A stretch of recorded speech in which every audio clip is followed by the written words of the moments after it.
All right, so now we've done taking away and adding. Now we're going to do dividing and subtracting. So we've got 5 times x, and we know that because they smushed together, equals 35. So what we've got to do now is, because what's the opposite of times? We've got to divide. So we put in our divide sign and we go divide by 5.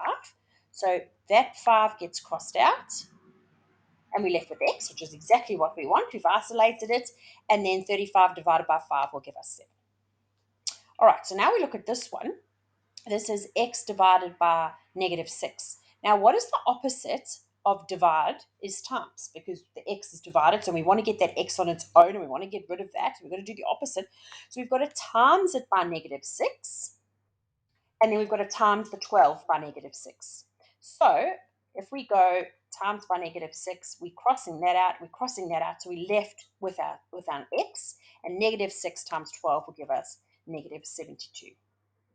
All right, so if we look at the next one, we've got 9 equals -3m. So what's going on here? There's a multiplication, there's a times going on here. So we want to divide it so we can get rid of it. So we would divide them both by -3, and which leaves us with m, and then 9 divided by -3 is -3.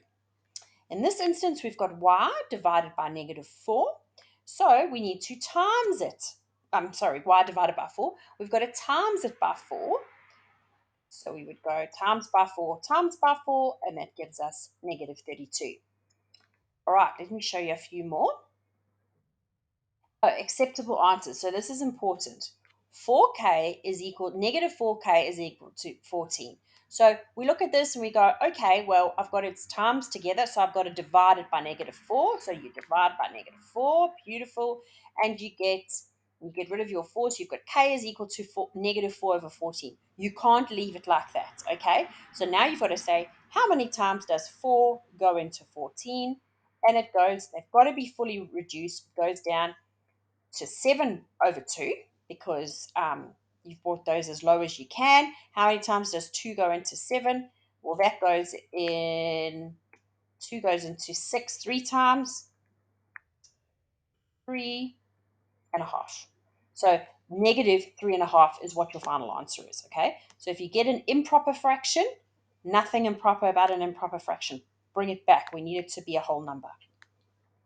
Okay, few more I just want to go through with you. So we've got 7x is equal to 16. So we've got 7 times by x. So now we're going to divide it by 7. And we're left with 2 and 2/7. Okay, it's not perfect. This one is being divided by -2. So we have to times it by -2. So we go times by -2, times by -2. Those two obviously get cancelled out, and we have got k is equal to equal to 16, because -8 times -2 gives us a positive. Now, this is what I want to show you. You could say, well, this is already done, but it's not, because it's got a negative in front of it. We can't have a negative.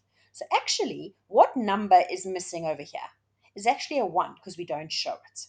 So if we want to get rid of it, this is the trick. So we've got a negative. If we've got a negative variable and we want to get rid of it, this is the trick.